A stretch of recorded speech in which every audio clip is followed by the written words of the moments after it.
Se on moro. Tässä puhuu Vendetta YouTubesta. Ajattelin tehdä vähän Amnesia-videoa huomenna, eli perjantaina todellakin tulee uutta videoa. Tää on vähän tällainen alkumatsku, että ajattelin kertoa ihan olemassaolostani.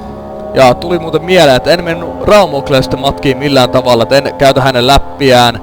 Ja todellakin tykätkää, subscribettäkää, mitä vaan, lähettäkää vähän niinku linkkiä näistä custom storeista. Ajattelin vähän pelailla huomenna custom storei, pitää vähän hauskaa ja viihdyttää myös teitä. Että todellakin pistäkää linkkiä, tulee kommenttia. Että eipä tästä varmaan muuta. Huomenna tavataan ja sitten myöskin viikon välein teen vähintään yhden videon, että nähdään se YouTube-channel on Vendetta 1992, eli W isolla. Kiitos, tässä puhuu Vendetta. Peace out.